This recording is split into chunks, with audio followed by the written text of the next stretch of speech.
కాకినాడలో ఈ నెల 15, 16 తేదీలలో జరిగిన ఆంధ్రప్రదేశ్ 39వ సబ్ జూనియర్స్ క్యాడెట్ సీనియర్ రాష్ట్ర స్థాయి తైక్వాండో పోటీలలో మంగళగిరికి చెందిన తైక్వాండో క్రీడాకారులు పతకాలు సాధించారు. వాటి వివరాలను కోచ్ దుర్గాప్రసాద్ వివరించారు. అందరికీ నమస్కారం. నా పేరు దుర్గాప్రసాద్. నేను అమరావతి తైక్వాండో క్లబ్ కోచ్.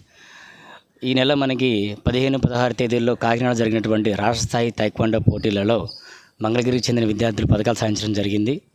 బాలికల విభాగంలో దేవయాని, రాధిక, అలాగే బాలుర విభాగంలో హిమ్నేష్ విజయసాయి, సాయిశ్వర్ కార్తికేయులు మెడల్ సాధించడం జరిగింది.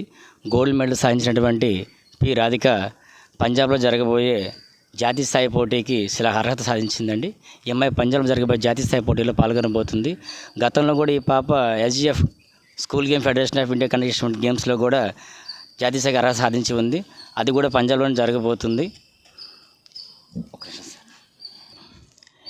ముఖ్యంగా ఈ గేమ్ యొక్క ప్రాముఖ్యత చాలామందికి ఈరోజు వరకు కూడా తెలియదండి.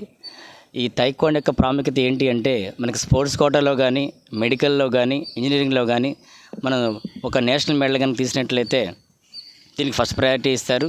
రీసెంట్గానే విజయనగరం చెందిన ఒక పాప ఎంబీబీఎస్లో సీట్ ఫ్రీగా సాధించడం జరిగింది. సో స్పోర్ట్స్ కోటా యొక్క బెనిఫిట్ని ముఖ్యంగా స్టూడెంట్స్ అందరూ తెలుసుకోవాల్సిన అవసరం ఎంతైనా ఉంది. ఎందుకంటే గ్రూప్ గేమ్కి, ఇండివిజువల్ గేమ్కి తేడా తెలుసుకోవాలి. అందులో ఏ గేమ్కి గవర్నమెంట్ ఎక్కువ ప్రయారిటీ ఇస్తుంది, దేనికి రికగ్నైజ్ చేసింది, దేనికి గవర్నమెంట్ ద్వారా గుర్తింపు ఉన్నది అనేది తెలుసుకోవాల్సిన అవసరం ఎంతకైతే ఉంది. మమ్మల్ని ముందుండి నడిపించి మాకు ఆహర్నిశలు మాకు సపోర్ట్గా ఉంటున్నటువంటి గుంటూరు జిల్లా తైక్వాండో జనరల్ సెక్రటరీ పడవల సుబ్బారావు గారికి మేము ఎప్పుడు రుణపడి ఉంటాము. ఆయన మా కోచ్ గారు కూడా. Thank you sir.